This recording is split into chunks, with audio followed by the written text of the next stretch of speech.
ఎన్నిసార్లు పిలిచినా వాళ్ళకి అర్థం కాకపోతే వివరణ ఇవ్వడానికి మా కేటీఆర్ గారు సిద్ధమే.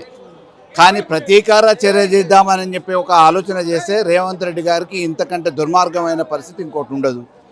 ఎందుకంటే వాళ్ళ అసమర్థతని కప్పిపుచ్చుకోవడానికి, ఇచ్చిన హామీలను నెరవేర్చలేక ప్రశ్నించే గొంతుల్ని మూయటానికి, నోరు మూపియడానికి ఈరోజు అక్రమ కేసులు బనాయించడానికి ఏమేమి ఉన్నాయని చెప్పేసి వెతుకుతూ ఉన్నారు.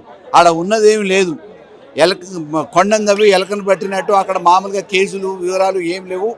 దీనికి సంబంధించి అనేక సందర్భాలలో పూర్తి వివరాలు ఇవ్వటం జరిగింది.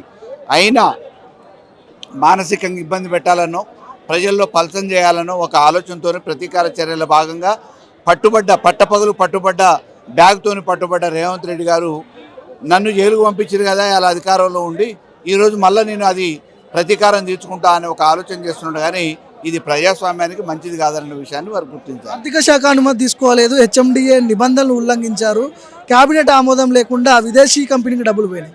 ఎట్లా చూడాలి? ఇప్పుడు దానికి సంబంధించిన నియమ నిబంధనలు ప్రొసీజర్ ఫాలో అయ్యేది అధికారులు.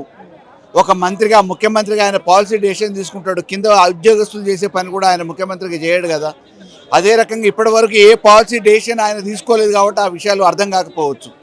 కానీ రాజ్యాంగబద్ధంగా మంత్రివర్గంలో క్యాబినెట్ హోదాలో ఉన్న ఒక మంత్రి నిర్ణయం తీసుకుంటే దాన్ని అమలుపరచాల్సిన బాధ్యత, టర్మ్స్ అండ్ కండిషన్స్, నియమ నిబంధనలు, రూల్స్ రెగ్యులేషన్స్ ఏమున్నా కానీ అది అధికారులు చూసుకుంటారు.